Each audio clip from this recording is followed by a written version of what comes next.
Donc, je vais vous présenter les urgences de la main en essayant d'axer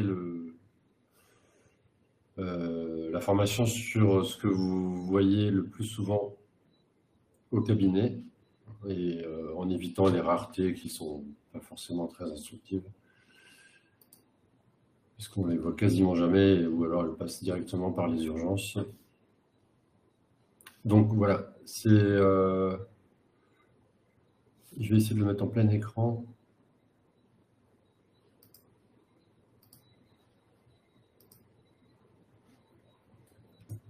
Voilà, donc on va essayer de parler dans l'ordre des traumatismes fermés, donc les fractures, les entorses. Ensuite, on va voir les traumatismes ouverts avec donc les plaies, et puis en dernier lieu, les infections avec les particularités que ça comporte au niveau de la main, et notamment le fait de, dans la plupart des cas, d'éviter l'antibiothérapie en première intention. Donc les urgences, il y a des choses qui doivent sauter à l'œil afin de les traiter au plus vite et éviter les éventuelles séquelles. Et puis il y a d'autres choses qui peuvent forcément attendre un petit peu, mais l'objectif là, c'est de vous remémorer ce qui vraiment est urgent. Donc les deux photos en haut à droite, les deux photos en haut, pardon, au milieu et à droite, donc là c'est septique. La photo du milieu, je pense que vous avez reconnu un phlegmon. La photo n'est pas terrible, mais on voit bien que c'est rouge en face palmaire du doigt. Et donc, en premier lieu, ça évoque un phlegmon qu'il faut laver rapidement. Et celle de droite, en haut, c'est aussi d'allure septique avec la rougeur. C'est une peau luisante. Et en regard d'une articulation, ça évoque donc une arthrite. Et là, également, il faut la laver le plus rapidement possible. Donc, les radios que vous voyez en bas sont aussi des urgences qui, pour celle de gauche, peut attendre un petit peu, mais qu'il faut reconnaître puisque celle-ci concerne au niveau du pouce un ligament important qui permet de tenir les objets, donc à avoir une pince forte. En fait, ça concerne l'attache du ligament latéral interne au niveau de la métacarpophalangienne du pouce. Donc c'est un traumatisme assez fréquent, donc, qui peut être sportif, au ski notamment. Donc bon, ici, c'est peut-être pas forcément très représentatif, mais ça peut aussi arriver dans d'autres sports avec des mouvements d'abduction forcée du pouce, où le ligament latéral interne va s'arracher, souvent en emportant un petit morceau d'os à la base de P1. Donc celles-ci, il faut les stabiliser. Il n'y a pas forcément besoin de sauter sur le patient et l'opérer tout de suite. On peut attendre 2-3 semaines. Mais en tout cas, il faut l'adresser pour une bonne prise en charge. Et la radio que vous voyez en bas à droite, donc celle-là, je pense que vous ne la verrez pas dans vos cabinets, mais il me semblait intéressant d'en parler quand même, puisque c'est une des rares lésions qui passe très souvent inaperçue aux urgences. Et ça arrive beaucoup chez les cyclistes, chez les motards. En fait, c'est une luxation du poignet. Donc, c'est vrai que ça ne saute pas aux yeux, mais il y a... Je ne sais pas si vous voyez la souris. Oui. Oui, donc il y a une perte des interlignes articulaires ici entre le scaphoïde et le semi-lunaire. Et les traits qui sont en blanc ici, ce sont les arcs de Gilula qui doivent être normalement continus, sans rupture comme ici. Donc il y a un arc de Gilula entre le radius et la première rangée du carpe, et un autre entre les deux rangées du carpe. Donc ça, c'est sur la face. Mais là où on le voit le mieux, c'est sur le profil, puisque le semi-lunaire que vous voyez ici ne fait plus face au pôle proximal du capitatum. Et donc, en fait, la luxation c'est une luxation rétrolunaire, c'est-à-dire en arrière du semi-lunaire, de tout le reste du carpe. En gros, le semi-lunaire, il a basculé vers l'avant et tout le reste est en arrière du semi-lunaire. Donc ça, par contre, c'est si possible à opérer dans la journée, puisque les lésions sont extrêmement enraidissantes. Et voilà, plus on les prend tôt, et mieux c'est pour le patient. Mais celle-ci, bon, c'est vraiment un cas particulier. Je sais qu'on ne va probablement pas passer 3 heures là-dessus, mais je voulais le marquer parce que c'est un des seuls qui passe souvent inaperçu. Alors, face à un traumatisme infirmé de la main, donc vous allez évidemment évaluer la forme du squelette. Vous cherchez un hématome qui peut être de la fracture. Portez une attention un peu plus particulière sur le scaphoïde, à la base du pouce, puisque cet os a du mal à consolider. Et les conséquences peuvent être désastreuses pour le poignet. Donc, il faut... S'il y a un doute, il vaut mieux l'adresser ou éventuellement demander des radios centrées sur le scaphoïde et éventuellement même un scanner. Mais on verra les examens complémentaires tout à l'heure. Donc pour les choses que vous voyez souvent, qui se présentent, je pense, au cabinet assez fréquemment, donc les doigts portes. Par exemple, l'enfant qui se coince le doigt dans la portière de la voiture. Vous allez retrouver souvent un hématome sous-inguéal qui peut être synonyme de fracture de la phalange distale. Et parfois, cette fracture, on doit la considérer comme une fracture ouverte, surtout si l'ongle est parti. Donc là, il faudra peut-être, dans ce cas, l'adresser et éventuellement mettre une antibiothérapie pour éviter une infection osseuse. Voilà, donc si on reste donc sur les traumatismes fermés, ça peut être des entorses. Donc les entorses demandent un testing articulaire. Et comme on l'a vu sur la radio précédente, c'est cette lésion au niveau du pouce qu'il faudra surtout pas rater. Les autres entorses, bon, c'est pas très grave de passer à côté, on arrivera à les récupérer. Bien que ça peut être enraidissant, mais celle-ci, par contre, c'est voire la seule qu'on va opérer. Enfin, j'ai cité ce qu'on a vu tout à l'heure avec la luxation rétrolunaire du carpe, donc on ne va pas revenir dessus. Il y a dans les traumatismes fermés parfois des lésions de tendons. Donc c'est pas hyper fréquent, mais ça arrive. Notamment au rugby, à l'escalade, avec des arrachements de l'insertion du tendon fléchisseur profond en regard de la dernière phalange. Chez les escaladeurs, c'est surtout des ruptures de poulies qui vont donner une perte de fonction importante du doigt. Et ces ruptures de poulies, malheureusement, sont très difficiles à réparer. Souvent, les résultats sont un peu décevants. Mais bon, il faut quand même essayer de les voir pour essayer de les prendre en charge au plus tôt. Au niveau de la face dorsale de la main, les extenseurs. Donc, sachez que les 2 et 5e doigts ont chacun 2 extenseurs, un commun et un propre. Le 3e et le 4e doigt n'ont que l'extenseur commun.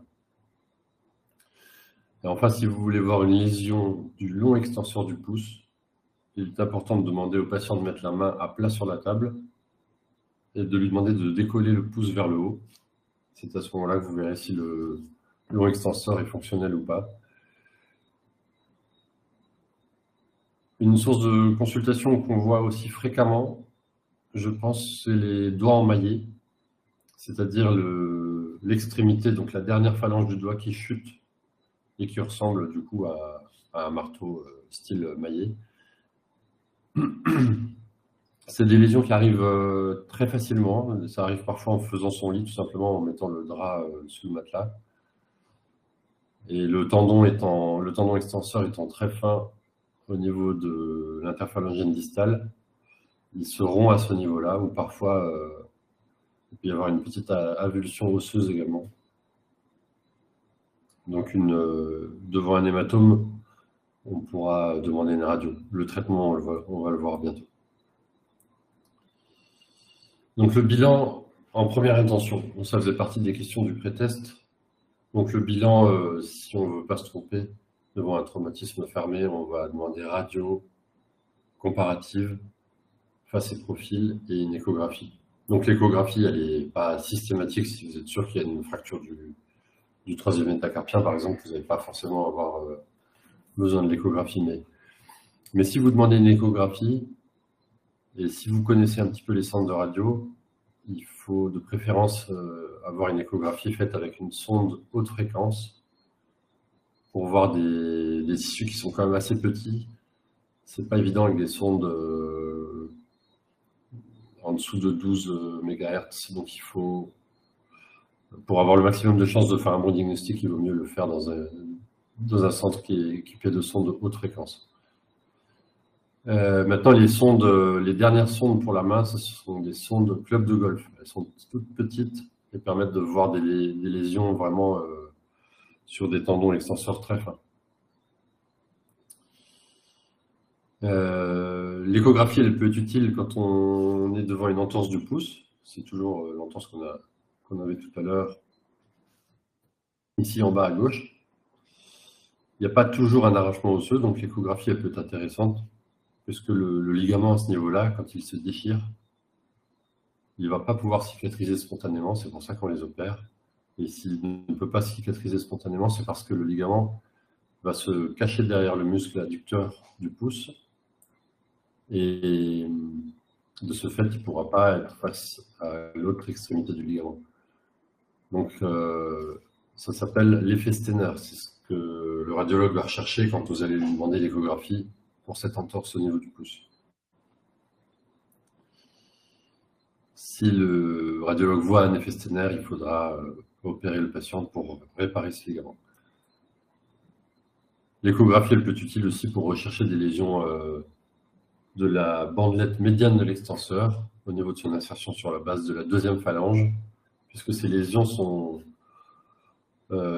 parfois difficiles à traiter, et en cas de traitement inadéquat, on va avoir un doigt qui se déforme en boutonnière. Voilà, donc sur les radios, bon là je ne vais rien vous apprendre, mais je vous ai redessiné les arcs de Gilula cette fois sur un poignet qui n'est pas luxé, donc vous voyez la ligne elle est quand même assez homogène entre le radius et la première rangée, et dans la deuxième rangée on peut tracer aussi une ligne sans qu'il y ait de rupture. La ligne de la tête des métacarpiens 3, 4, 5, c'est éventuellement intéressant pour voir s'il y a un raccourcissement de métacarpien en cas de fracture. La fracture fréquente, on voit souvent en cabinet, c'est la fracture du boxeur avec la bascule de la tête du 5e métacarpien et parfois une perte de hauteur. C'est souvent assez bien compensé. D'un point de vue fonctionnel, on n'est pas toujours obligé de les opérer. Donc voilà en image la fracture qu'on vient de parler, la fracture du col du 5e métacarpien. Sur la photo en haut, tout en haut à droite, donc c'est le doigt emmaillé.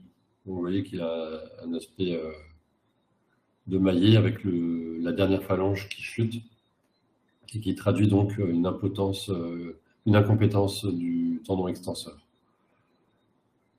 Donc cette lésion, le plus souvent, elle est traitée par une simple attelle, une attelle qu'on pose à l'extrémité du doigt sur la face dorsale. Ça peut être une attelle de Stack aussi qui peut parfois se trouver en pharmacie.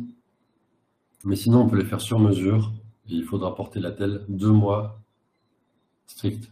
C'est-à-dire que si le patient, au bout d'1 mois, décide de l'enlever pour la laver et ne fait pas attention à la position du doigt, il faudra reprendre le traitement à zéro pendant 2 mois, car le cal tendineux ne sera pas de qualité suffisante pour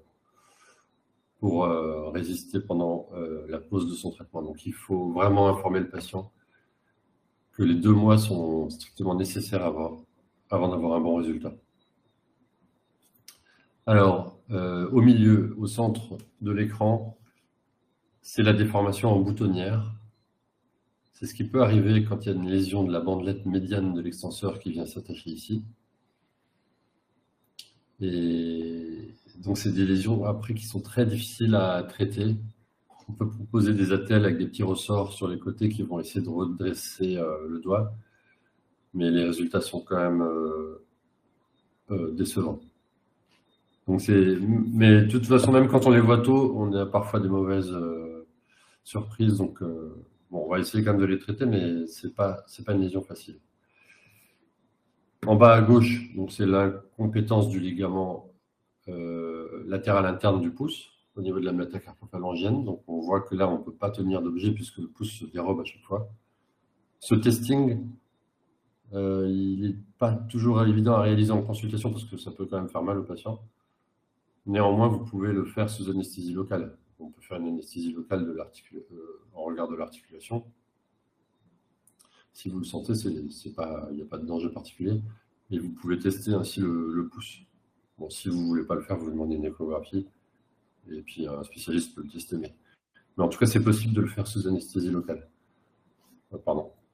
Et en bas à droite, donc fracture du scaphoïde là, qui se voit à la radio. Attention, elle ne se voit pas toute à la radio. Et parfois, on a besoin d'un examen plus performant, un scanner ou parfois un IRM.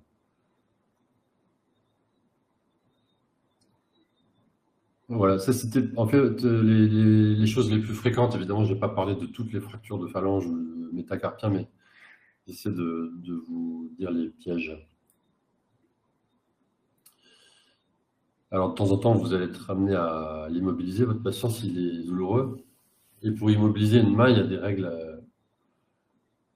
à suivre. Alors, si c'est pour l'immobiliser 48 heures avant qu'il voie le spécialiste, c'est pas très grave de ne pas hyper bien faire, mais la telle de l'immobilisation des doigts, elle doit respecter des angulations. Donc, le poignet, c'est en position de fonction. Généralement, on utilise son poignet à peu près à 30 degrés d'extension. Si on le met en position neutre, c'est pas très grave. Mais il faut vraiment respecter la position des métacarpophalangiennes, c'est-à-dire fléchie à 80 degrés ou 90 degrés, et une extension complète des interphalangiennes, proximale et distale. Ça s'appelle la position intrinsèque plus, parce que c'est dans cette position que les muscles intrinsèques de la main vont être tendus, et que les ligaments aussi principaux au niveau articulaire vont être tendus.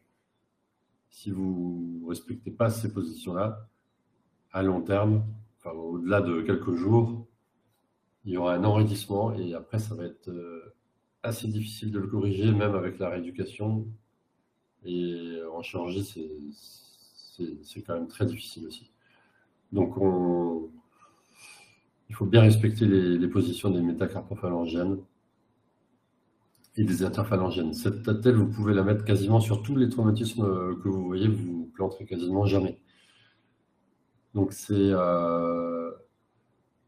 dans les maisons de garde, je ne sais pas comment vous êtes équipés, mais parfois aux urgences, il y a des petites attelles toutes faites en résine qu'on peut poser sur la face palmaire ou sur la face dorsale de la main. Et ensuite, on entoure avec une bande Velcro. Et on peut conformer la résine pendant les premières minutes avant qu'elle sèche. Donc, pensez à bien mettre les métacarpophalangiennes fléchies et les interphalangiennes en extension. Donc voilà, je vais passer un petit peu de temps parce que c'est très important.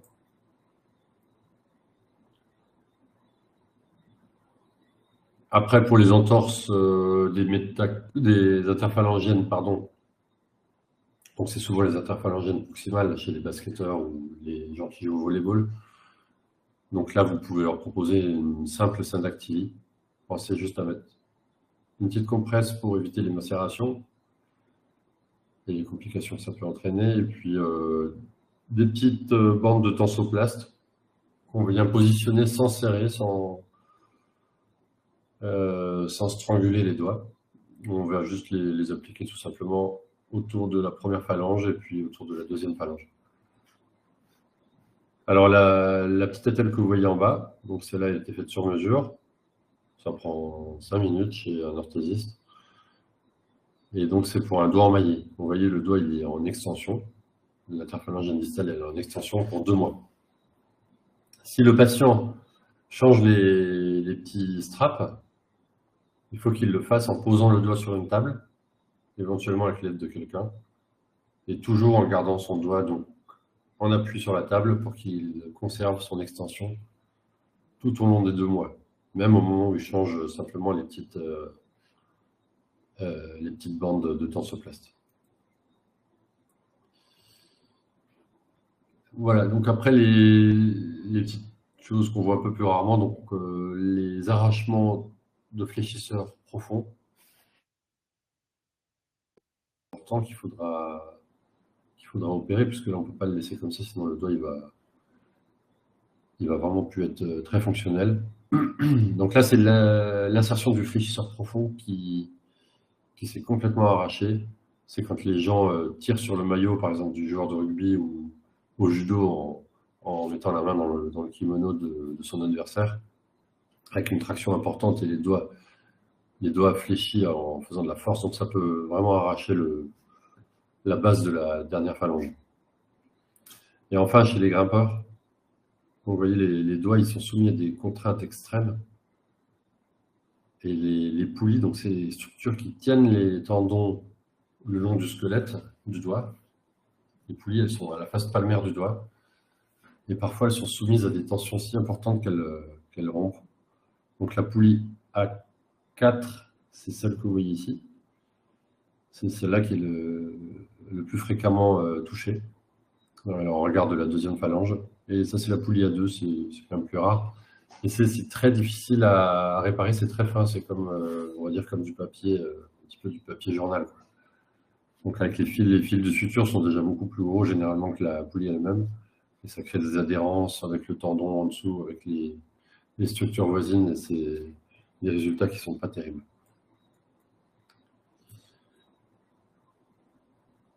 Et alors, quelques points de vigilance sur les traumatismes fermés, donc les fractures au niveau articulaire, qui vont peut-être être arthrogènes, donc il faudra essayer de corriger s'il y a un déplacement qui peut donner de l'arthrose après. Les fractures donc, dans les doigts portes, on a vu que ça peut être des équivalents de fractures ouvertes. L'attelle, donc on en a discuté, éviter cette position qui est affreuse et qui va donner des enraidissements, donc toujours penser à mettre les doigts dans une bonne position.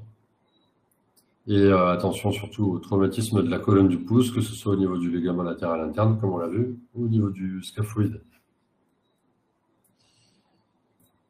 Voilà, donc dans le plan, maintenant on passe au chapitre 2, c'était les plaies de la main. Donc l'actualité, c'est toujours la même qu'avant, hein, c'est toutes les plaies de la main doivent être explorées correctement. Le résultat d'une plaie il va être forcément en rapport avec la prise en charge qu'on va apporter au début du traitement. Il y a beaucoup d'urgences de la main, 1,5 million par an. Et ça représente un quart des accidents de travail. Donc c'est énorme, c'est pourvoyeur d'arrêt de travail parfois assez long et très long si la prise en charge n'est pas bonne. Avec aussi un coût économique important. Donc si vous êtes face à une plaie de la main et que vous contactez, je ne sais pas, un chirurgien qui va le voir en urgence, il faut essayer de décrire la plaie avec un langage universel. Donc ça, vous le connaissez sans doute, mais on décrit toujours la face palmaire ou la face dorsale, et sur un doigt, on parle du bord radial du doigt ou du bord ulnaire du doigt. Donc le bord radial, c'est celui qui est du côté du radius, du côté du pouce, et le bord ulnaire, c'est du côté donc de l'ulna, du côté du petit doigt. Donc ça, c'est la description de base. Après, si la plaie elle est sur la deuxième phalange, on peut le préciser. Si c'est sur la première phalange, on peut le préciser en sachant que la première phalange, c'est celle qui est le plus proche de la paume de la main. Et la troisième, c'est celle où il y a l'ongle. Les couleurs représentent les territoires sensitifs. Donc, le territoire que vous voyez en violet à la face palmaire, c'est le territoire du nerf médian. Le territoire que vous voyez souvent, que les gens décrivent engourdi lorsqu'ils ont un syndrome du canal carpien, c'est celui-ci. Et en jaune, le territoire du nerf ulnaire. Donc ça, c'est vraiment le plus important. À la face palmaire, on va retenir que ça. Et à la face dorsale, sur la colonne du pouce et un petit peu jusqu'à l'interphalangienne de l'index, ce sera le territoire du nerf radial. Donc il a une importance un peu moindre, mais retenez surtout à la face palmaire le territoire médian et le territoire ulnaire. Voilà, donc si vous pouvez décrire déjà avec ces mots-là, c'est génial. Face palmaire, face dorsale, bord ulnaire, bord radial. Et ensuite, savoir décrire s'il y a un trouble de la vascularisation, donc c'est selon la coloration que vous voyez au niveau du bout des doigts. Et enfin, si le patient sent correctement, ou s'il y a un nerf qui est coupé, à ce moment-là, il va décrire un territoire anesthésié ou avec des paresthésies.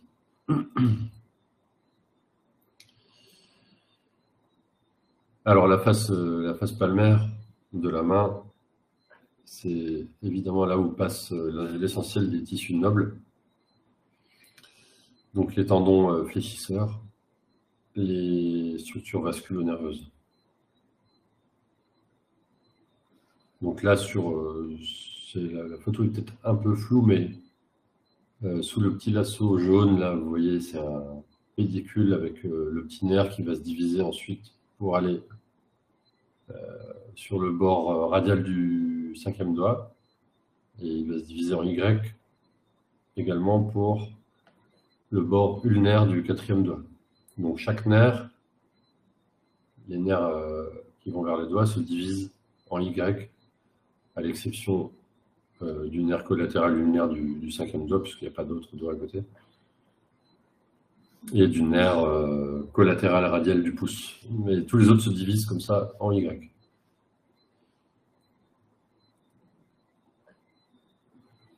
Donc sur une plaie sur deux que vous allez voir, il y aura une lésion d'un tissu important au niveau de la main.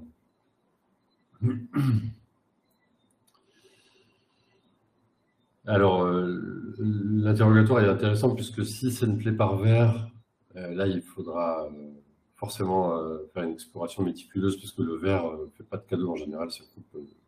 C'est tellement tranchant qu'il y a toujours des lésions quasiment, des lésions de tissu noble. Les écrasements, le pronostic est pas toujours reluisant, surtout si c'est des écrasements sur une zone importante, enfin sur une surface importante. Et enfin, dans votre description, essayez de voir s'il y a des pertes de substance en regard des tendons, notamment. Puisque ces pertes de substance en regard de tendons, il faudra toujours les couvrir, sinon on va mettre en danger le tendon. Alors, il y a quelques pièges dans les plaies de la main, c'est les plaies partielles. Alors, surtout les plaies partielles de tendons, puisque les plaies partielles de tendons, à l'examen clinique, vous n'allez peut-être pas toujours la voir, puisque le tendon fonctionnera quand même. Mais s'il est rompu partiellement, au bout de 2-3 semaines, parfois, il peut y avoir une rupture qui se complète. Bon, elle peut être prise en charge un peu plus tard, mais ça peut être un petit piège. La section de la bandelette médiane de l'extenseur, donc ça revient un petit peu à ce qu'on a vu sur les lésions des bandelettes des extenseurs avec les doigts qui se déforment ensuite en boutonnière. S'il n'y a pas de lésion de tendon fléchisseur, il peut y avoir un petit piège quand même parce que la gaine du tendon, elle, peut être ouverte. Si la gaine du tendon elle est ouverte, il y a un risque d'infection de la gaine avec donc un phlegmon des gaines.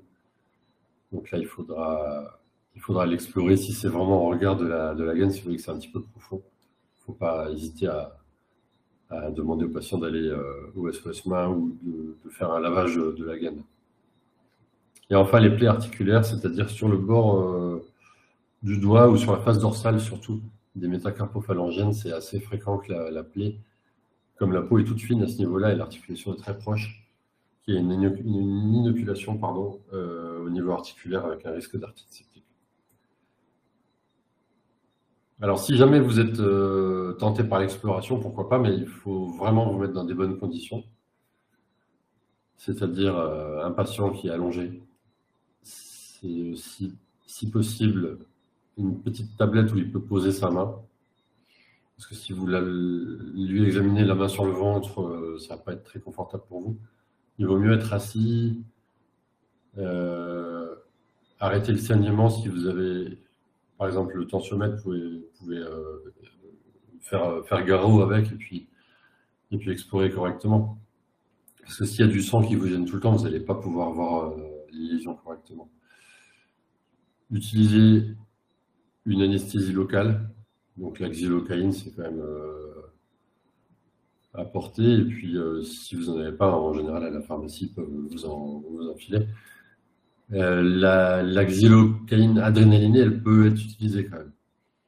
Donc c'est vrai qu'il y avait un dogme avant où on disait qu'on n'avait pas intérêt à l'utiliser dans les extrémités, mais vous allez voir que ça a un petit peu changé. Voilà. Et si vous avez quelqu'un qui peut vous aider, c'est encore mieux. C'est-à-dire qu'il va vous donner les compresses, qu'il va vous donner la bétadine, qu'il va vous donner un fil de suture. Mais sinon, les explorations, généralement, si vous n'êtes pas à l'aise, il vaut mieux les envoyer. Il y a des centres qui sont faits pour ça, c'est les centres SOS main. Les centres SOS main, c'est normalement 3 chirurgiens qui sont titulaires du titre de chirurgie de la main, qui se relayent pour assurer une permanence 24 heures sur 24. Voilà, et puis il faut un certain volume de patients. Donc il y avait un SOS main au CHU. Bon, ça fonctionne toujours, mais ils ont perdu un peu le label parce qu'il n'y a plus 3 chirurgiens. Néanmoins, c'est quand même bien si vous voulez faire explorer une plaie de la main. Alors, les techniques d'anesthésie locale. Donc, il y a l'axilo sans adrénaline, ça c'est le plus fréquent. Ça peut être utilisé, comme vous voyez sur la photo, en faisant un bloc,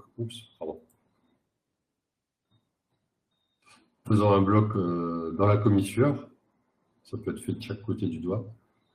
Ça peut être pas mal comme technique. C'est peut-être un peu moins douloureux qu'en face palmaire. Mais évitez de faire tout le tour du doigt avec l'aiguille, parce que le patient ne va peut-être pas trop apprécier, puis ça fait un espèce d'effet sténosant, comme ça c'est un petit peu bizarre. Mais voilà, l'anesthésie dans la commissure est possible.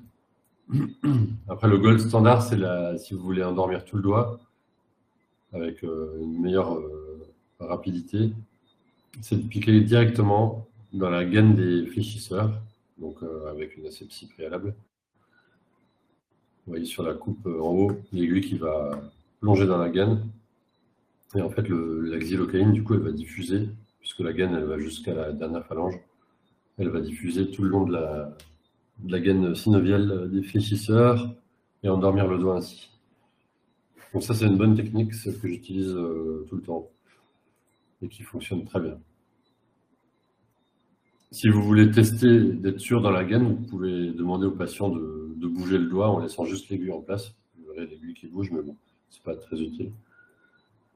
Bon, je ne veux pas vous prendre trop la tête avec ça. C'était juste pour vous dire que depuis 1980, il y a des gens qui ont utilisé de la xylocaïne adrénalinée avec de très bons résultats.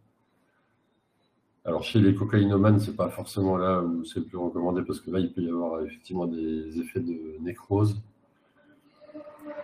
Mais bref, vous n'allez probablement pas le faire, mais je voulais vous le dire, ça se fait de plus en plus, parce qu'il y a de plus en plus de centres qui proposent maintenant des petites interventions de la main en salle blanche, et c'est cette technique d'anesthésie qui est utilisée, puisqu'elle permet parfois de ne pas utiliser de garrot, tellement elle est efficace sur l'arrêt du saignement. Donc on a un pic hémostatique 30 minutes après l'anesthésie, et une zone qui est très facile à explorer du coup. Il y a il n'y a pas eu, en tout cas sur la revue du docteur Lalonde, sur 4000 patients, il n'a pas eu de problème ischémique ni de nécrose au niveau de l'extrémité des doigts.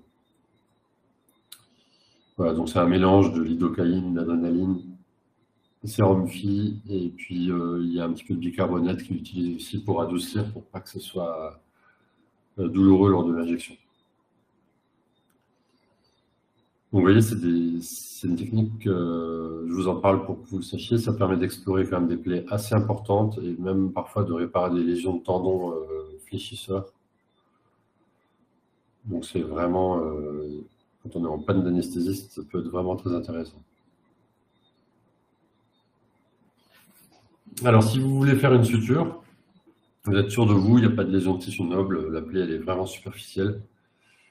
Assurez-vous tout de même que les vaccins sont à jour, le tétanos en particulier. Je vous répète, mettez-vous à l'aise pour faire votre suture.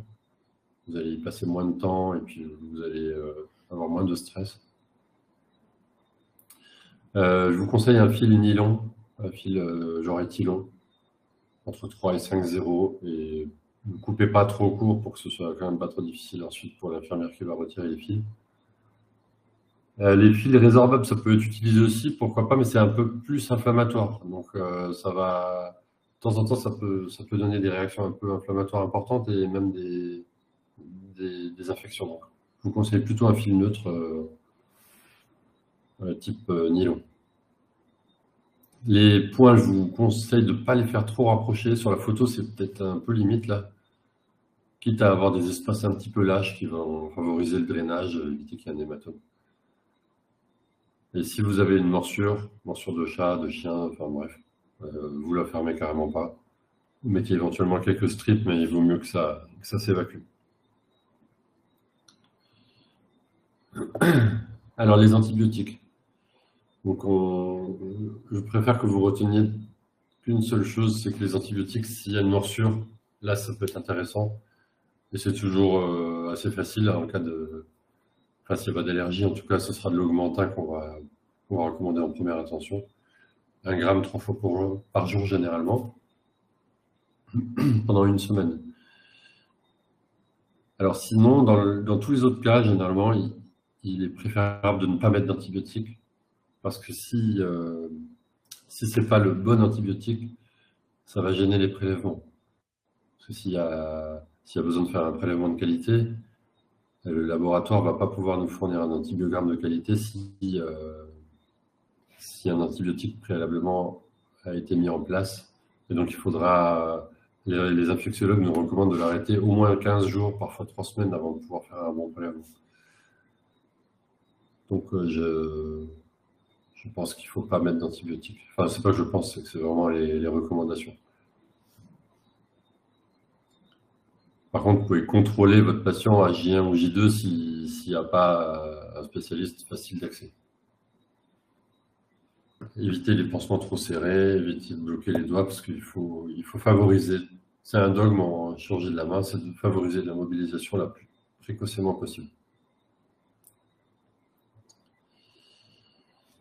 Voilà, donc on a fait le chapitre sur les traumatismes fermés, on a fait les plaies, et donc on va passer au 3e chapitre, donc les infections. Donc j'ai traité les panaries, les phlegmons, l'arthrite septique, la cellulite, c'est un peu plus rare, et puis on verra deux cas particuliers. Donc la maladie du rouget de porc et les infections par germes aquatiques que vous pouvez voir de temps en temps. Donc ça peut être des germes aquatiques chez les aquariophiles ou tout simplement chez les marins pêcheurs ou les gens qui sont souvent à la mer. Voilà, donc on va faire les panaries en premier. Donc là, le panari, ça, je ne vais pas vous en parler 3 heures.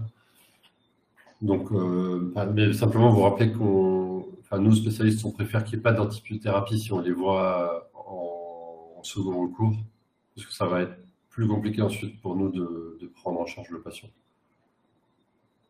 Par contre, si vous voyez un panari qui n'est pas encore bien mûr, proposez-lui un pansement humide à l'exomédine, il va garder son pansement 48 heures et vous lui demandez simplement de l'arroser ou de tremper carrément le pansement dans l'exomédine plusieurs fois pendant ces 48 heures afin que ça reste bien humide. Ça va permettre au panari de mûrir et parfois de se drainer carrément. Après, vous pouvez, s'il est mûr, vous pouvez le laver aussi sous anesthésie locale. De temps en temps, il y a juste besoin d'enfoncer la pointe du bistouri pour que ça jaillisse. À ce moment-là, ce n'est pas nécessaire forcément de faire une anesthésie locale puisque la piqûre d'anesthésie va faire presque aussi mal que la petite pointe de bistouri. Alors, de temps en temps, si vous voyez vraiment que c'est un panari assez important qui passe sous l'ongle, là, il faudra probablement enlever un petit morceau de la tablette inguéale parce que sinon, celle-ci va maintenir l'infection. Et puis le panari, il n'est pas toujours réglé tout de suite. Donc il faut surveiller le pansement, parfois une fois à 48 heures, une deuxième fois 4-5 jours après. C'est pas toujours si simple. Et de temps en temps, ça arrive sur un tableau d'infection chronique avec des mycoses qui peuvent être sous-jacentes qu'on va traiter ensuite secondairement. Donc il y a des formes inflammatoires qui ne sont pas très douloureuses la nuit, mais qui vont le devenir quand le panari va mûrir. Voilà, et donc des formes collectées ensuite. Donc celles-là, il faut les drainer. Alors de temps en temps, chez les diabétiques, avec un panari qui traîne, on peut avoir une ostéite. Donc ça peut être intéressant de temps en temps de demander une radio si vraiment vous voyez que c'est problématique, que ça traîne ou qu'il y a un tableau diabétique important chez le patient. Voilà, donc les infections maintenant des gaines digitales, des gaines des tendons fléchisseurs, c'est les phlegmons. Donc là, vous le voyez, vous pouvez tout de suite lui donner de l'aide pour aller au SOS main ou voir un chirurgien de la main qui peut le prendre rapidement. Mais le lavage, il est systématique. Ne l'envoyez pas avec des antibiotiques parce que sinon, ça va pas nous permettre de faire un prélèvement de bonne qualité. Et une fois qu'on a fait le prélèvement au bloc, donc vous voyez, on ouvre pas toujours tout le doigt, c'est parfois pas nécessaire. Mais on ouvre au niveau proximal à l'entrée de la gaine des tendons.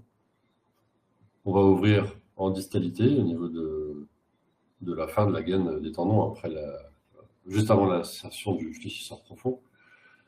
Et avec un cathlon, donc c'est un cathlon souple que vous voyez à l'extrémité de la seringue, là, on va rincer, on va laver, donc on va utiliser du sérum physiologique, de la bétadine.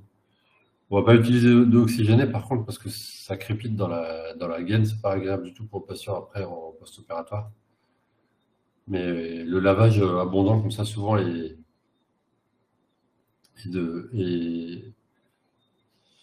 très bien et ça ne justifie pas d'ouvrir tout le doigt. Alors de temps en temps, si malheureusement ça ne suffit pas, si au bout de 48 heures, le patient il revient avec un doigt toujours inflammatoire, septique, là on va devoir ouvrir tout le doigt, mais souvent ce lavage il est assez efficace si on le fait rapidement.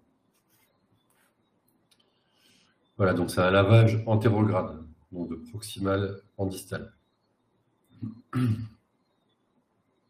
Ça se fait en ambulatoire maintenant, les patients ils sortent et puis ils ont une antibiothérapie probabiliste qui est proposée juste après le lavage, enfin la réalisation des écouvillons.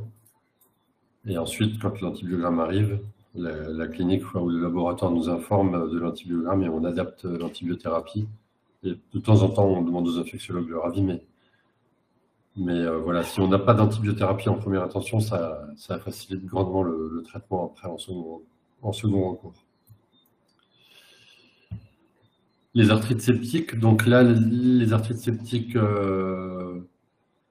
c'est fréquent. Ça arrive sur des griffures, des morsures de chat, des petites lésions à la face dorsale du doigt. Pourquoi? Parce que l'articulation est très proche de la peau. C'est une urgence aussi qu'il faut laver rapidement. Et pareil, pas d'antibiothérapie avant de pouvoir faire un prélèvement de bonne qualité. Donc c'est toujours la même chose. Retenez que les antibiotiques, gardez-les pour les morsures d'animaux. Mais sinon, dans tous les autres cas, il vaut mieux qu'on puisse faire un prélèvement et ensuite proposer une antibiothérapie qui va être adaptée au germe. Donc là, il faut laver à fond l'articulation et enlever toute la synoviale qui apparaît louche.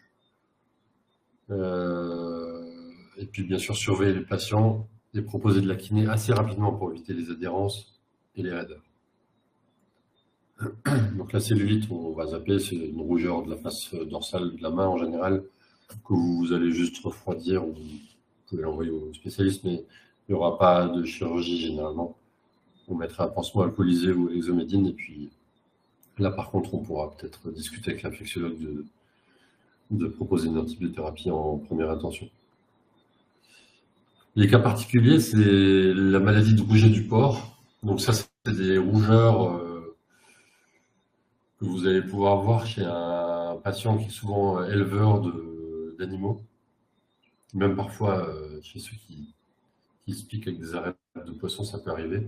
Donc c'est un germe un peu particulier et qui nécessite une antibiothérapie aussi un peu particulière à base de pénicilline.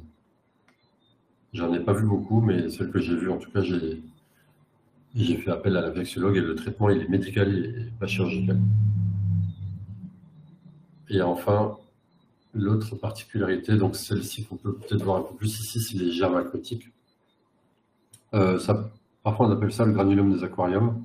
C'est un diagnostic difficile d'élimination. Donc, si c'est un patient qui est aquariophile, donc ce sera peut-être quelque chose qui va vous mettre la puce à l'oreille, mais ça fait des écoulements visqueux, parfois un peu verdâtres.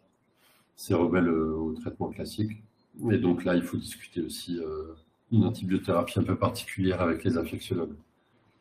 Voilà, donc on a fait le tour en fait, parce que la formation sur les plaies de la main, généralement, elle est couplée à un petit atelier de suture. Donc là, on ne va pas le faire en visio, c'est compliqué, mais voilà, donc on a fait le tour. Si vous voulez, on peut passer au post-test.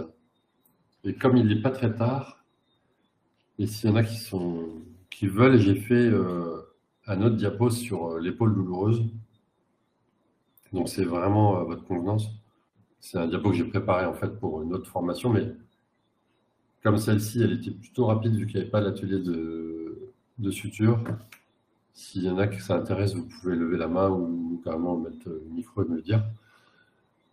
Mais voilà, sinon, Sandrine, je vous propose de mettre le post-test. Ok. Non, pardon, j'ai omis de vous demander si vous avez des questions déjà. Si vous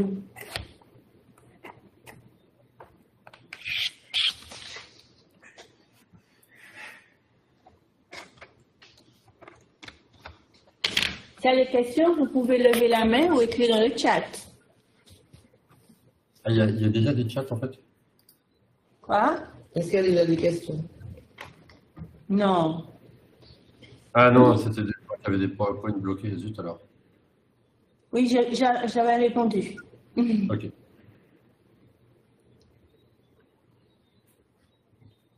Je vais demander ce qui gêne. Ah, salut Hélène. Salut.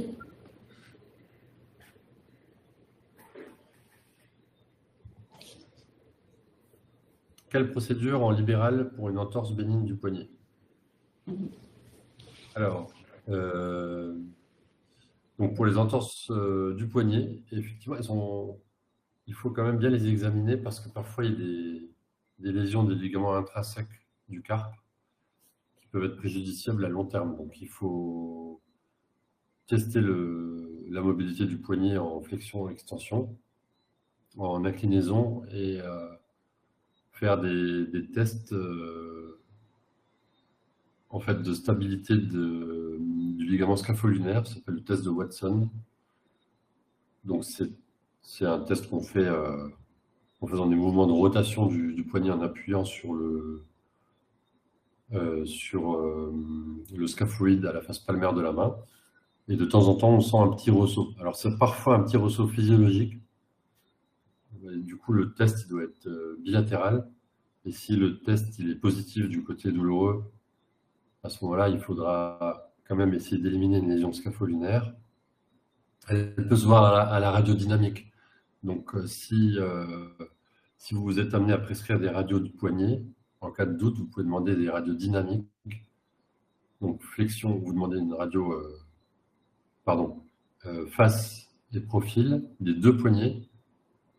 Et vous demandez pour le cliché dynamique que le patient tienne un crayon à l'aide de ses deux mains. Donc, en fait, comme ça, vous l'expliquez à l'oral, j'ai peur que ce ne soit pas terrible, mais en fait, il faut que le patient il tienne devant lui le crayon avec ses deux mains, vraiment les deux mains en miroir, strictement identiques pour que le cliché il soit comparable. Donc, on demande une incidence de face en dynamique, et on va voir en fait l'espace entre le scaphoïde et le semi-lunaire s'écarter, à condition que le patient écrase bien son stylo, puisque c'est avec la force que le grand os il va essayer de se faufiler entre le scaphoïde et le semi-lunaire, il va écarter ces deux os s'il y a une rupture du ligament scapho-lunaire.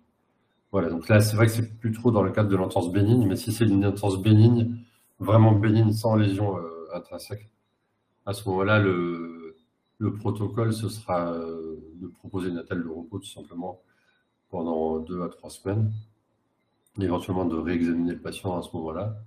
Mais je pense que devant toute entorse du poignet, il vaut quand même mieux demander des radios, et en cas de doute, une radio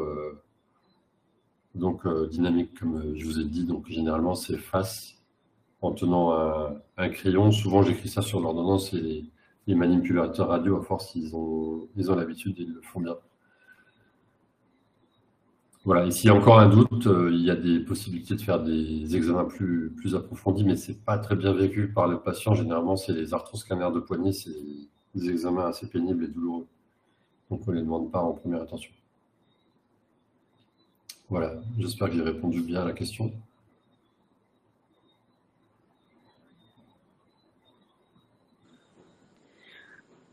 Bonsoir, docteur Boulon, j'ai une autre question. Ouais. Pour les entorses du doigt, pareil. Alors, pour avoir tenté d'immobiliser par précaution 3 semaines, j'avais eu un avis chien qui disait non, au contraire, il ne fallait pas tant que ça immobiliser.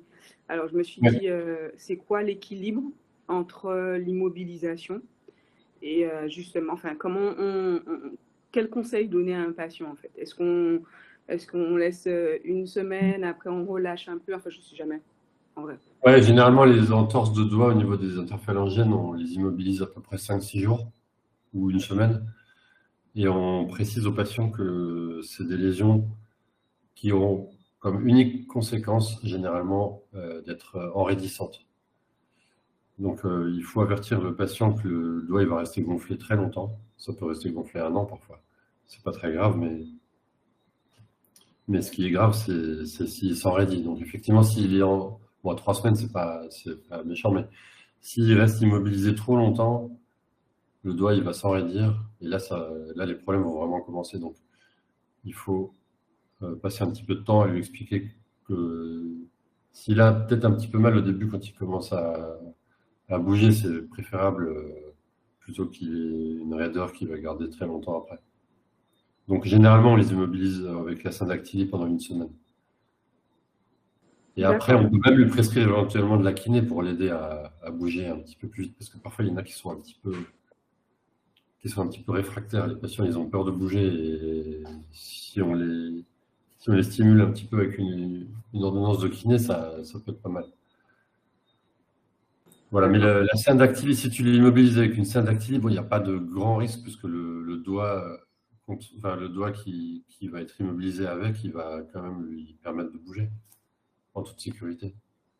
Et les entorses qui donnent une instabilité, c'est très rare au niveau des doigts, à part celles qu'on a vues au niveau du pouce. C'est quasiment jamais, quoi. J'en vois très peu. Donc il y a vraiment pas trop de risque à pas trop l'immobiliser, en fait. D'accord. Et entre parce que en pharmacie, ils vendent des attelles. Mieux vaut faire une syndactylie au cabinet. Ah, ok. Que ce qu'ils vendent là avec la partie poignet, là, enfin, qui mobilise un peu le poignet en même temps, là. Ouais, c'est pas toujours en respect de l'anatomie du patient. c'est des hôtels de commerce, donc il y a quelques tailles différentes, mais c'est mieux de... Si c'est une petite syndactylie, en plus, ça prend pas beaucoup de temps à faire. Je pense que c'est mieux que tu proposes juste une petite syndactylie. Tu rassures le patient sur le fait que le risque, c'est plutôt la raideur s'il est immobilisé trop longtemps plutôt que la stabilité. Ok, ça Et marche. surtout d'avertir que ça va rester gonflé longtemps, parce que c'est un motif aussi. Les gens, ils viennent parfois chez les spécialistes parce qu'ils voient qu'il y a un œdème qui ne part pas. Mais bon, ça, c'est vrai qu'on ne peut pas faire grand-chose. Malheureusement, une fois qu'on leur a parlé, qu'on leur a dit que l'œdème, c'est normal, il reste là 6 mois, 8 mois parfois, ouais, ils sont rassurés, ils sont presque contents qu'on leur ait dit ça, en fait. Donc, si on leur dit ça d'emblée, ils acceptent que ça reste gonflé, en fait. Ça marche. Merci beaucoup.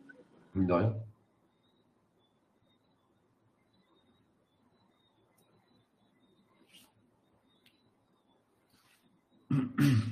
Si vous voulez, je peux regarder le post-test avec vous et vous donner les réponses. Donc en fait, la question 1, enfin la question 1 c'est nom, prénom. Donc 2 c'est devant une suspicion de fracture fermée de la main.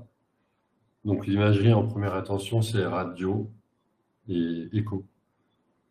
Donc j'ai choisi de mettre l'échographie aussi, puisque c'est un examen assez facile d'accès, il n'y a pas d'irradiation, et c'est parfait parfois pour voir certaines petites fractures qu'on a du mal à déterminer ou des lésions ligamentaires. Donc le scanner et l'IRM, on le garde en seconde intention.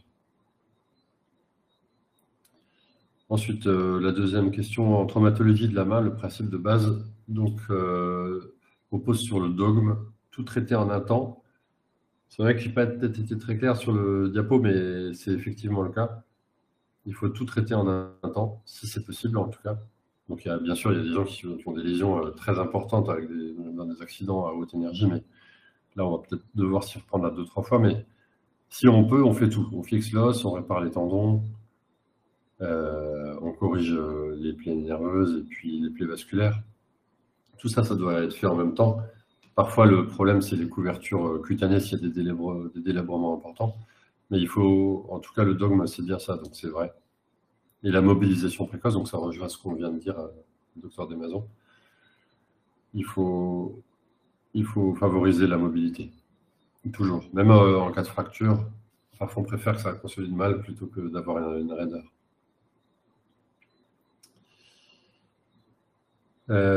Troisième question, c'était le type de mobilisation à privilégier. Donc en cas de fracture de métacarpien.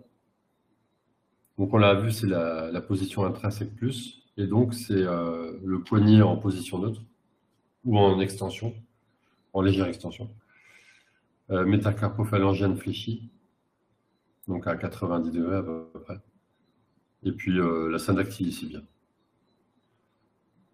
Voilà, la deuxième réponse, elle est fausse, un poignet en flexion, ça c'est pas bon du tout. Et puis métacarpophalangienne en extension, c'est pareil, c'est très enraidissant. Et devant une fracture de métacarpien, on ne va pas être très sympa avec le patient si on lui met qu'une simple syndactylie. Donc c'est la première réponse qui est la bonne.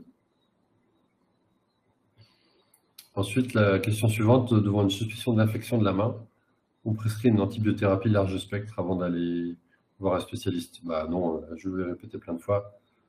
Donc là, je pense que le message est passé, à part en cas de morsure, c'est vraiment l'exception, mais sinon on évite les antibiothérapies tout de suite.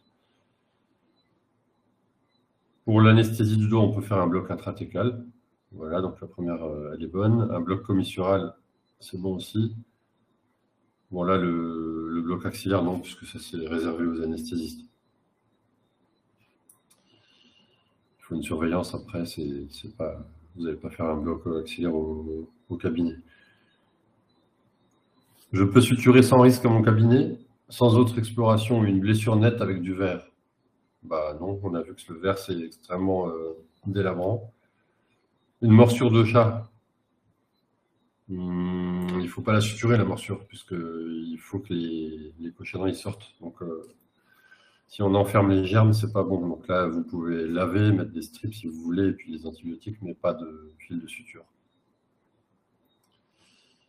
Une plaie peu profonde de la face palmaire. Bon, je pense pas qu'il faut faire ça parce que les plaies peu profondes de la face palmaire, on a vu qu'elles sont quand même pourvoyeuses de lésions importantes. Donc la réponse, c'était la dernière. Donc aucune de ces réponses. Voilà.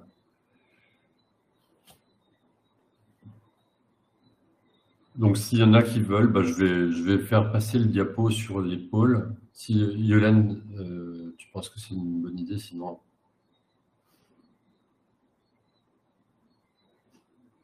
Je vous entends pas, Sandrine. S'il y a des volontaires, ok.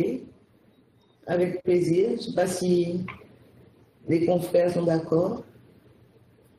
Ils peuvent lever la main s'ils sont d'accord. De toute façon, si vous ne voulez pas, vous pouvez juste quitter la réunion, il n'y a pas de souci. Mais... je vais le faire et puis s'il n'y a plus personne, vous le dites. Voilà.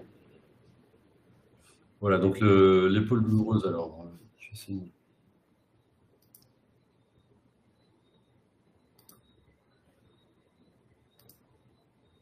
C'est toi qui l'as sans doute? Un CG? Non, il va partager. Tegoul, on va partager. Tu sais bien que l'épaule m'intéresse.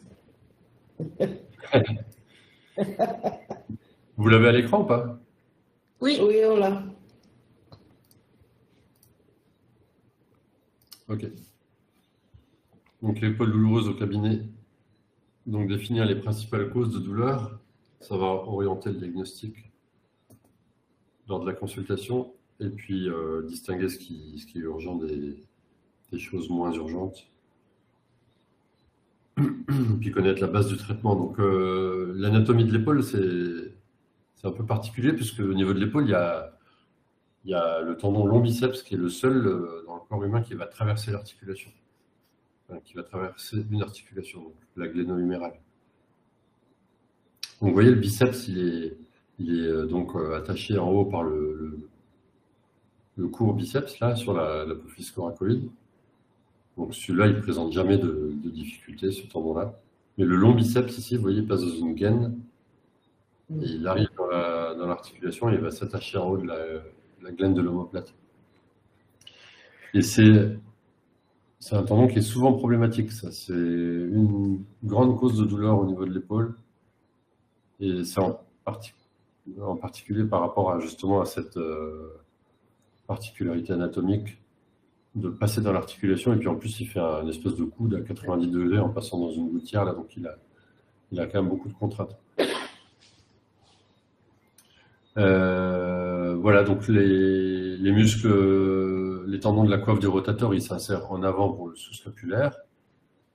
De l'autre côté du biceps, le sus et le sous-épineux.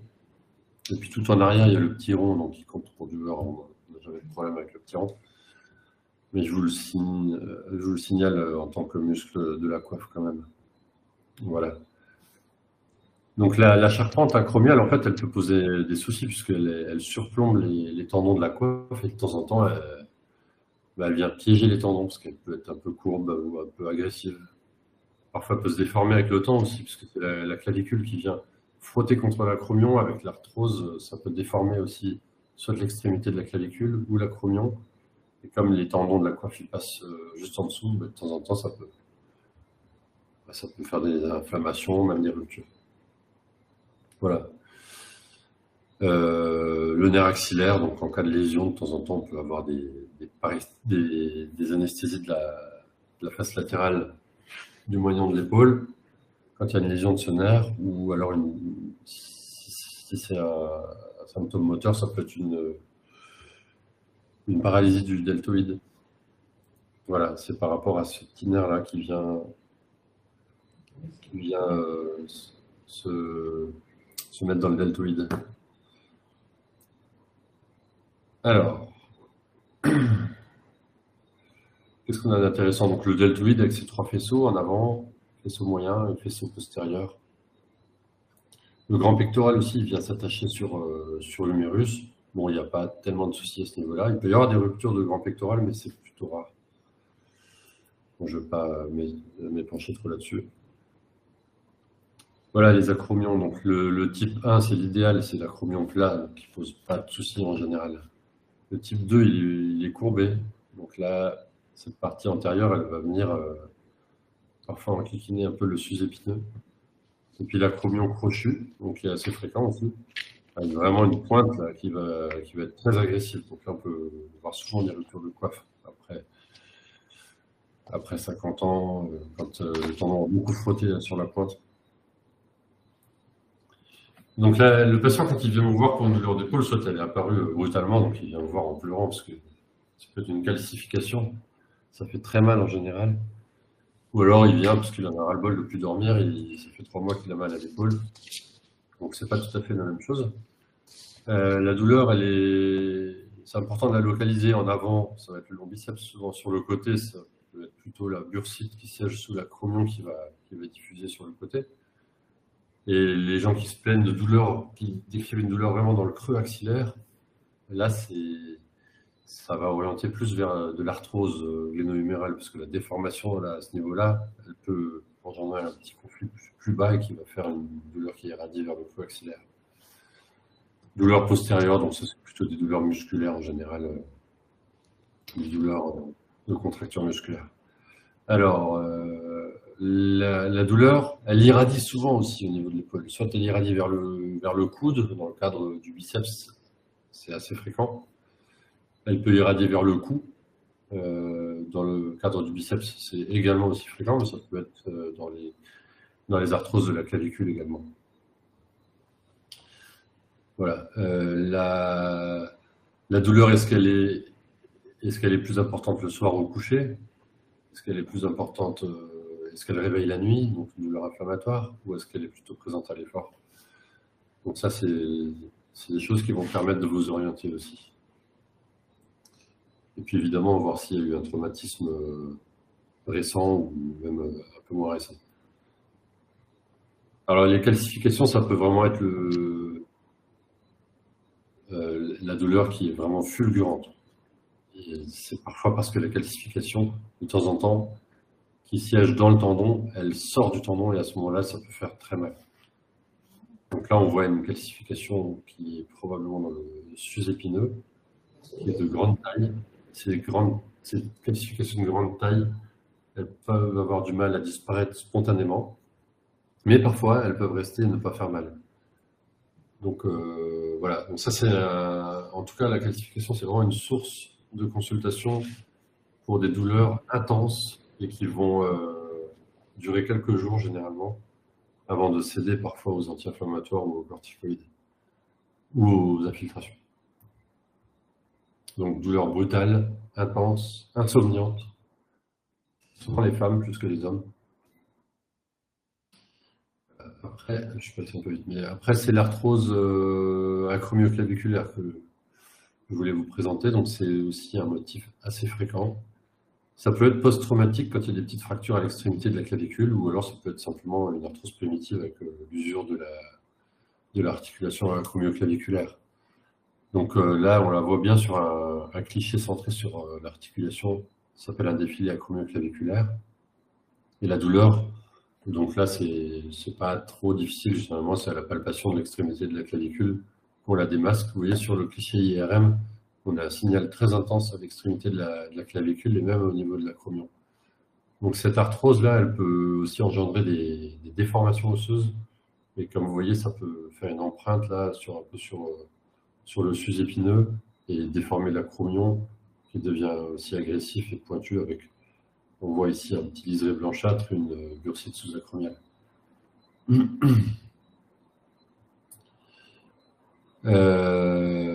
Autre cause de douleur fréquente, la tendinite du long biceps. Donc on l'a vu, c'est une douleur qui irradie souvent dans le muscle biceps, parfois même vers le poignet. Ça irradie dans le cou aussi, et c'est majoré lorsque le patient se couche quand il va au lit le soir. Ça peut faire très mal. Donc là, il faut lui pousser de glacer la zone. Si elle est isolée, cette douleur, si vous avez écarté d'autres lésions de la coiffe, le biceps lui-même n'étant pas un tendon de la coiffe, mais s'il n'y a pas de lésion de la coiffe associée, c'est une bonne indication d'infiltration radioguidée. Elle peut être faite à l'aveugle, mais quand on veut vraiment être précis, s'il y a des difficultés anatomiques ou enfin, peut-être pas l'habitude de les faire, il faut mieux demander à un radiologue de la faire.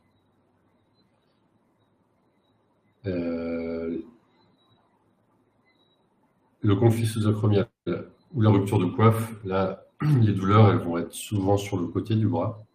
Elles vont irradier vers le bas, style vers le V deltoïdien.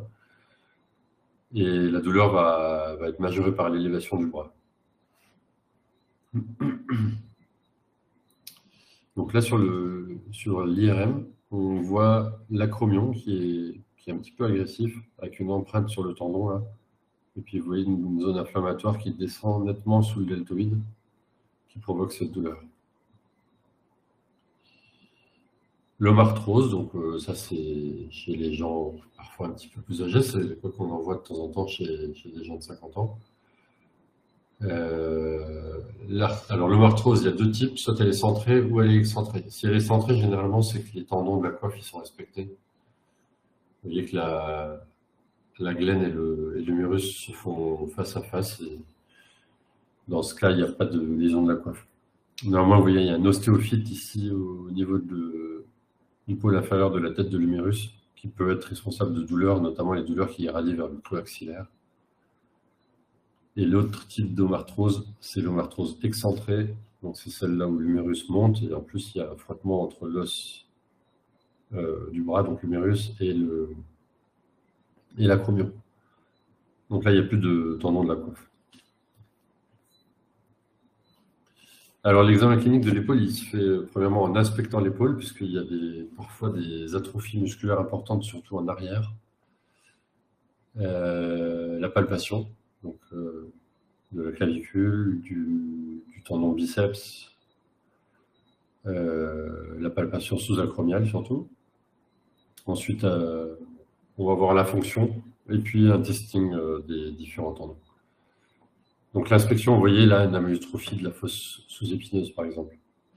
Voilà, celle-là elle est très nette en haut à droite. On peut demander au patient de faire une pompe sur le mur. Regardez ce patient par exemple sur sa scapula gauche, vous voyez qu'il y a une différence avec la droite, et elle se lève comme une aile d'ange. Ça s'appelle une scapula alata, et ça témoigne généralement d'une faiblesse du muscle dentelé antérieur. Ça peut être une source de douleur au niveau de l'épaule. C'est parfois chez les patients qui font de la muscu ou qui forcent un peu au niveau du sport et qui sont tellement musclés qu'en fait le nerf long thoracique qui va vers le muscle dentelé antérieur, il peut être comprimé par les muscles et créer une paralysie du dentelé antérieur. Et parfois ça se traduit par une omoplate qui se soulève, qui se décolle et ça se voit lorsqu'on demande au patient de faire une pompe contre le mur. À l'inspection, si vous voyez un muscle en Popeye comme ça, c'est parce que le tendon du long biceps s'est rompu. Alors là, c'est pas très grave, on les répare pas, il n'y a pas de perte de force, c'est simplement un désordre esthétique. Donc c'est souvent bien accepté par les patients. Il faut juste leur expliquer qu'il n'y aura pas de perte de force. Donc il n'y a pas on répare pas ces lésions. Pardon. La palpation, donc l'acromioclaviculaire, le long de biceps et sous-acromial. Donc la palpation, généralement, on essaie de la faire comparative, enfin comme tout d'ailleurs. Alors la fonction maintenant, ça c'est ce qui va nous permettre de déterminer en premier la capsulite. Donc la capsulite rétractile, si un patient vient vous voir parce qu'il a une douleur à l'épaule et que vous voyez immédiatement qu'il n'a pas du tout de rotation externe passive, c'est-à-dire que vous lui demandez de mettre le coude au corps, et vous-même vous allez tester en essayant de tourner le bras vers l'extérieur, si c'est figé, si c'est raide, si vous sentez vraiment un mur de béton là.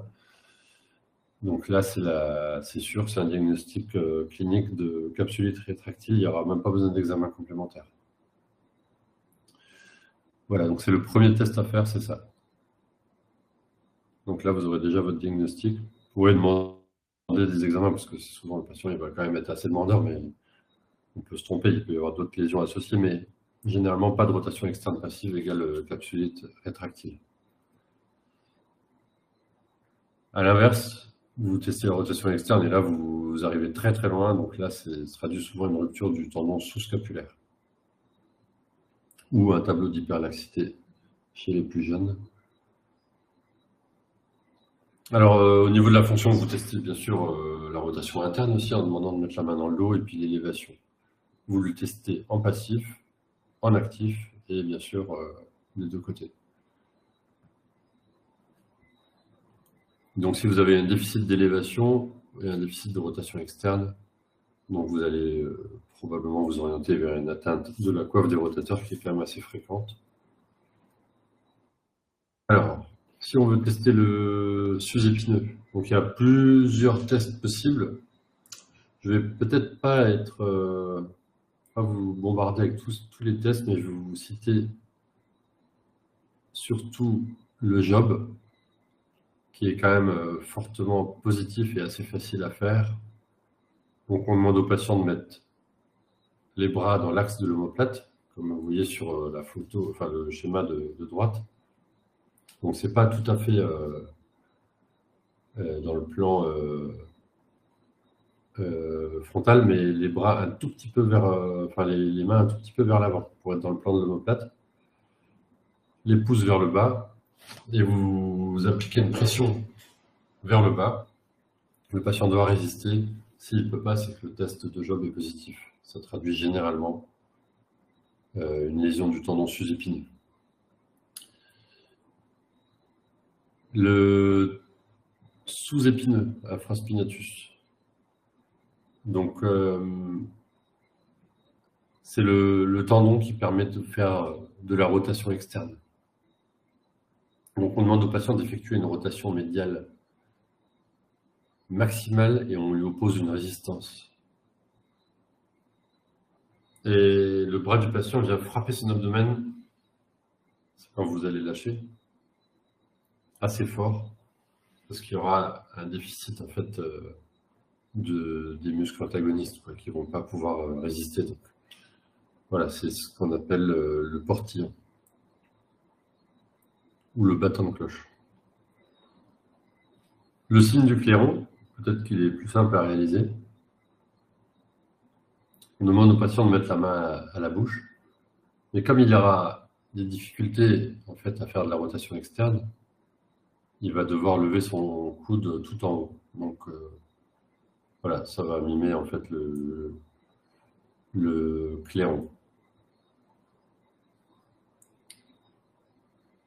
Bon, on va pas en faire trop, mais le lift-off, c'est celui que vous connaissez peut-être en mettant la main dans le dos pour éliminer une lésion du muscle sous-scapulaire. On demande au patient de décoller sa main du dos. S'il n'y arrive pas, on s'oriente vers une lésion du tendon sous-scapulaire. Je vais vous parler de celui-ci quand même. On demande au patient, ça s'appelle le belly press test. Donc, on demande au patient d'appuyer fort sur son abdomen. Mais comme le sous-scapulaire est lésé, le patient va fléchir son poignet et mettre son coude en arrière pour compenser ce déficit. Voilà, généralement, on peut y arriver si on a un bon sous-scapulaire sans faire de flexion de poignet. Le test du long biceps, donc c'est le palm up. Là, on demande au patient de lever la main, bras tendu, paume vers le ciel. Et si c'est douloureux, parfois le patient n'y arrive carrément pas parce que c'est vraiment très douloureux. Donc là, ça oriente vers une lésion ou une tendinite du long biceps. Donc c'est un tendon qui, comme je vous l'ai dit, on le supprime, on le répare pas, comme on a vu le monsieur qui avait un Popeye. Donc lorsqu'on fait une arthroscopie d'épaule, c'est un tendon qu'on supprime généralement au niveau en tout cas de sa partie intra-articulaire. Souvent, ça ne se voit pas. De temps en temps, ça fait des Popeyes chez les gens qui sont assez maigres. On peut limiter parfois l'effet Popeye en mettant un strapping, mais le mieux, c'est quand même d'en parler au patient avant. Et le fait de faire ce geste enlève les douleurs et ne fait pas perdre de force. C'est simplement un désordre esthétique. Donc par contre, chez la jeune femme, généralement, on ne fait pas ça.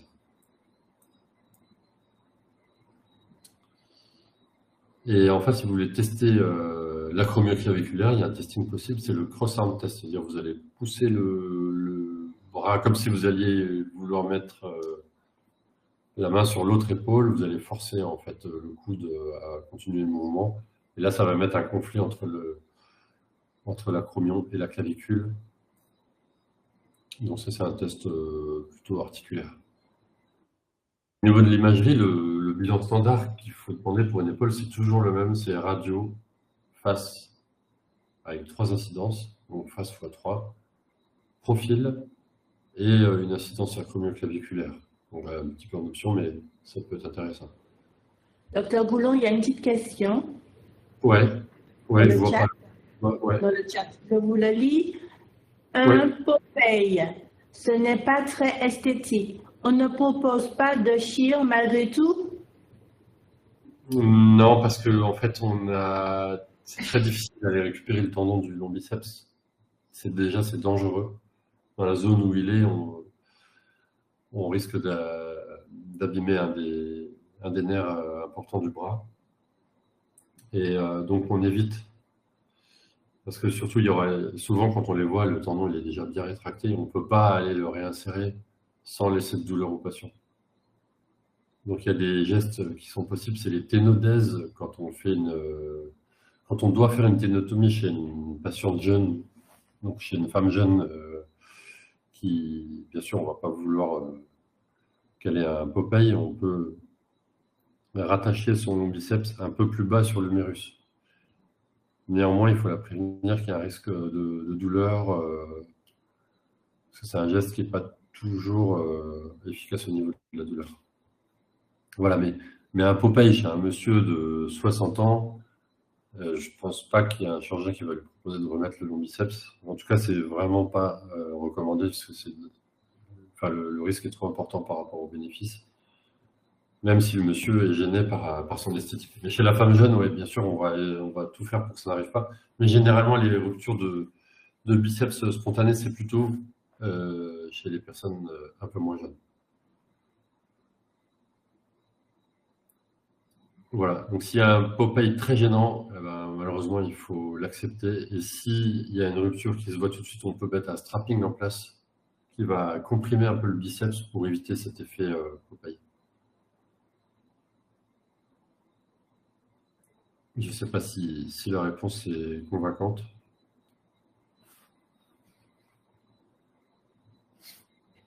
Je vais revenir sur le... Ok, merci. Et si, c'est convaincant. Donc on a vu qu'il y a trois incidences de face. Donc les incidences de face, c'est la rotation neutre et la rotation interne et externe. Alors, en fait, le profil le plus demandé, c'est le profil de l'AMI. On peut demander d'autres types de profils, mais le profil de l'AMI est tout à fait suffisant en première intention. Et l'échographie, généralement, le radiologue, il va faire une échographie comparative. Il peut même faire une échographie un petit peu dynamique, parce que parfois, on voit le conflit entre le sus-épineux et l'acromion, ou parfois le conflit entre le sus-épineux et le ligament qui est tendu entre l'acromion et l'apophyse coracoïde. Donc ça, c'est souvent intéressant si le radiologue a un petit peu de temps et il peut mettre en évidence un conflit dynamique. Voilà l'échographie. Donc c'est le bilan standard. C'est vraiment la première intention. Vous avez ce bilan qui est vraiment suffisant, et de temps en temps, on va demander un arthroscanner ou une IRM en plus en seconde intention. Ah tiens, ça passe pas bien. Voilà. Donc l'arthroscanner, il est très précis quand il y a une rupture profonde. Il est très précis quand il y a une rupture transfixiante. Il est aussi très précis quand on recherche une instabilité de l'épaule chez un jeune qui a des luxations. C'est le meilleur examen. Par contre, il ne va pas pouvoir déterminer une rupture de la face superficielle de la coiffe, puisque l'injection du produit de contraste, elle se fait en intra-articulaire, et donc le produit ne va pas se voir en sous-acromial. Donc pour les ruptures de la face superficielle de la coiffe, le seul examen qui va les mettre en évidence, c'est l'IRM. Donc l'IRM, attention par contre, c'est un examen très sensible, ça veut dire que la moindre zone inflammatoire, elle va flasher beaucoup. Et de temps en temps, tellement qu'il y a des ruptures de coiffe qui sont décrites, en fait, quand on met un arthroscope, on se rend compte qu'il n'y en a pas. Donc c'est très sensible, et parfois trop sensible. Donc voilà, donc c'est à discuter les examens. Et parfois on a besoin des deux, l'arthroscanner et l'IRM, dans certaines ruptures qui sont difficiles à mettre en évidence. Voilà, c'est quasiment fini, mais je vais vous montrer une petite radio d'épaule. Donc, pourquoi je voulais la montrer? Parce que si vous regardez bien ce cliché ici, sur la tête de l'humérus, on voit une petite tache. Ça peut être une calcification qui parfois va se voir en fait lorsque vous faites un cliché en rotation externe ou en rotation interne. Là, on est en rotation neutre. Mais elle peut se démasquer et elle peut apparaître ici, par exemple en rotation interne, main dans le dos, on peut voir la calcification d'un coup qui va apparaître là, alors qu'en rotation neutre, elle va être difficile à voir parce qu'elle est superposée à l'humérus. Les reliefs, donc ça c'est le tubercule majeur, le trochitaire, le trochin qui est là, et entre les deux, vous avez le long biceps qui passe dans cette gouttière.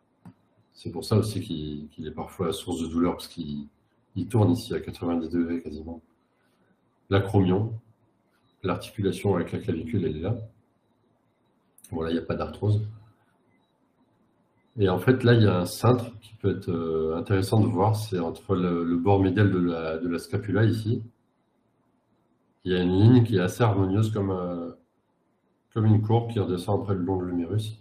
Et quand il y a une rupture c'est comme on a vu pour le poignet tout à l'heure, si l'humérus est ascensionné, on va avoir une rupture de ce cintre.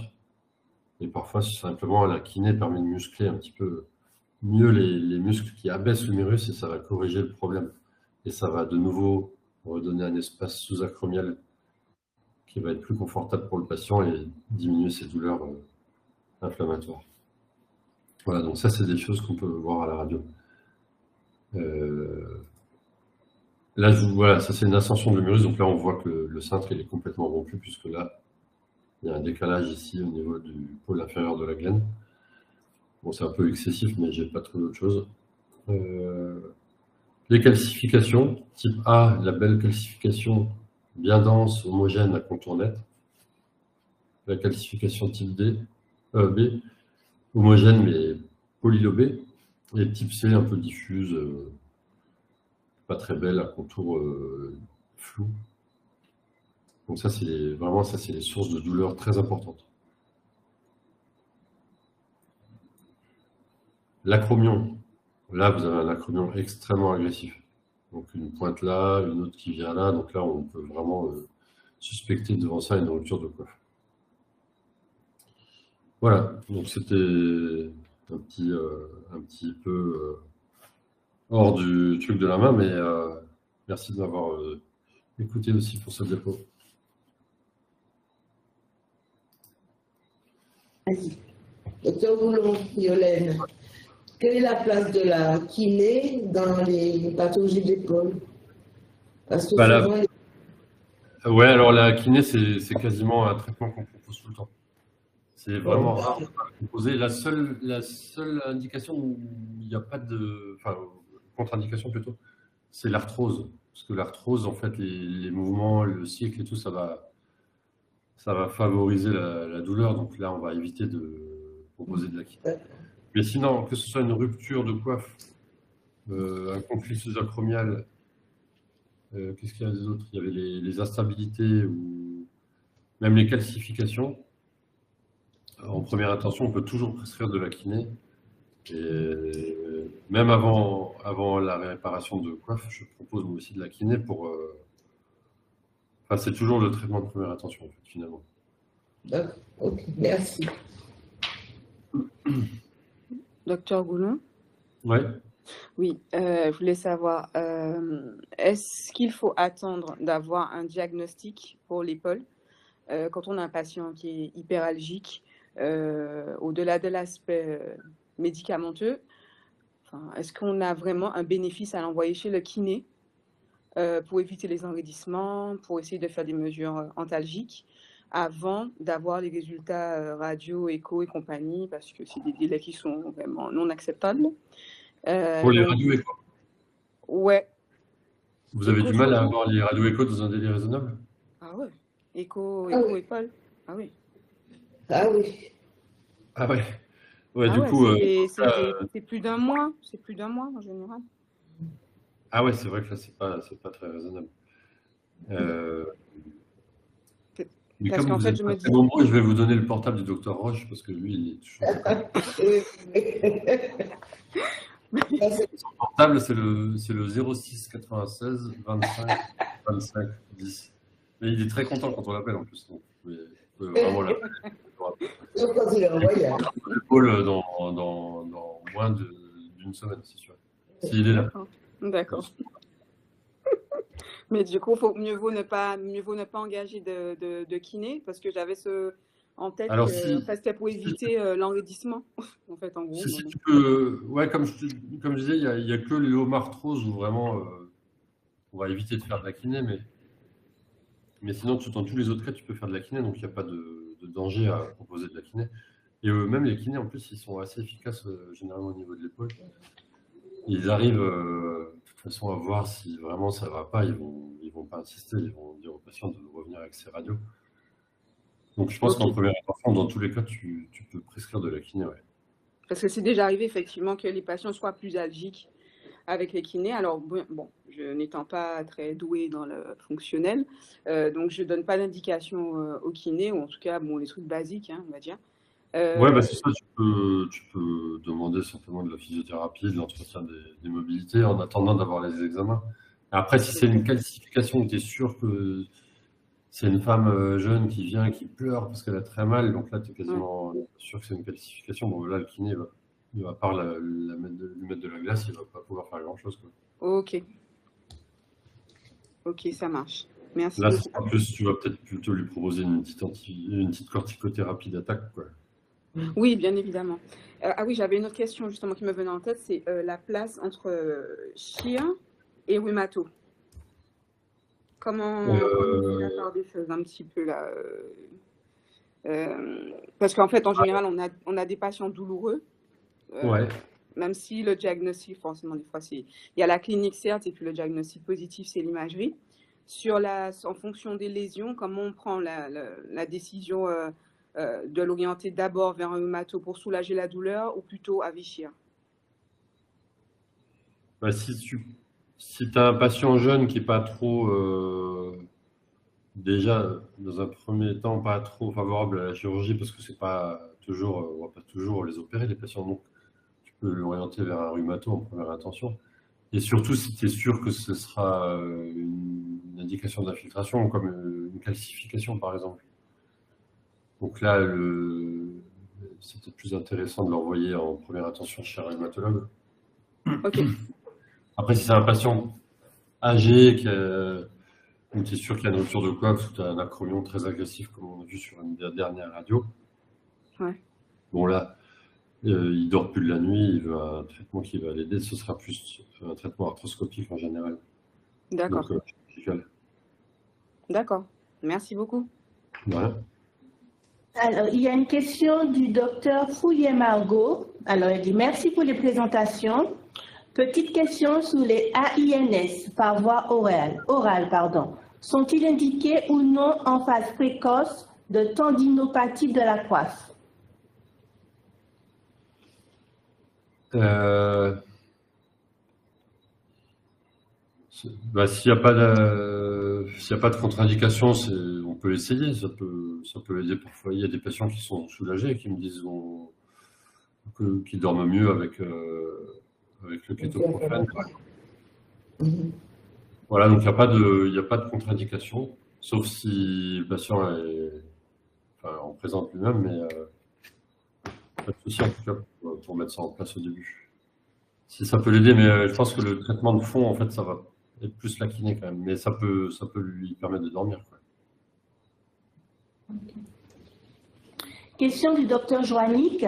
Que pensez-vous des ondes de choc sur les lésions inflammatoires tendineuses et calcification associées à l'éducation et après radio-écho, évidemment?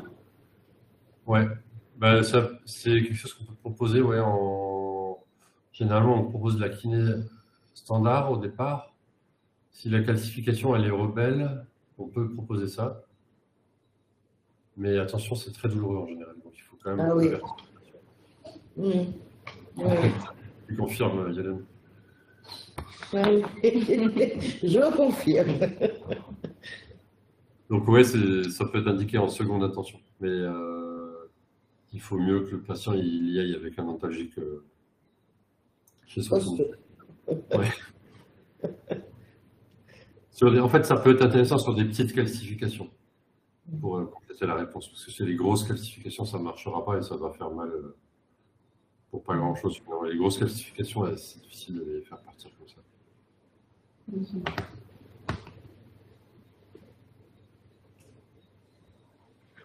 Pas d'autres questions? Est-ce qu'il y a d'autres questions? Oui, pour moi. Désolée. Allez. Pour justement les douleurs brutales, enfin, la première hypothèse diagnostique, vous avez dit, c'est les calcifications, parce qu'il y en a beaucoup finalement chez les femmes jeunes. Ouais. Parce que j'imagine, comme on a dit, enfin, le diagnostic n'est pas forcément clinique, puisque c'est la capsulite rétractile, mais est-ce qu'il faut forcément aller jusqu'à la radio, enfin radio-écho tout de même, ou est-ce que c'est quelque chose, on peut partir sur une hypothèse clinique et mettre des antidouleurs, prescrire un arrêt et par la suite envisager des explos? Alors moi, ce que je pense, peut-être que c'est vrai que j'aurais peut-être pas dû trop parler de diagnostic clinique de la capsulite rétractile, parce que parfois la capsulite rétractile, elle arrive sur un tableau de conflit sous-acromial. Donc je pense que dans tous les cas, il vaut mieux retenir qu'il faut faire toujours le bilan standard radio. D'accord. Merci beaucoup. Voilà.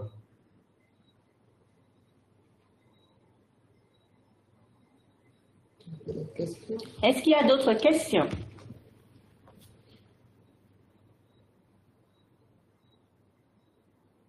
Non, pas de questions? Pas de questions, toi? Non, j'ai plus de questions. Merci beaucoup. Merci à vous. Merci à vous. Merci à Gilles qui a fait double travail. Merci beaucoup. Je crois qu'il est important qu'on ait des informations claires pour éviter de faire des bêtises en ville et rendre des gens parfois plus handicapés qu'ils ne sont avant de venir nous voir. Merci beaucoup. Et puis, une prochaine fois, on a d'autres articulations à explorer, sans doute, Gilles. Pas de problème. Merci beaucoup. Merci à vous. Bye bye. Bonne soirée tout le monde. Bonne soirée. C'est bien ça, l'école.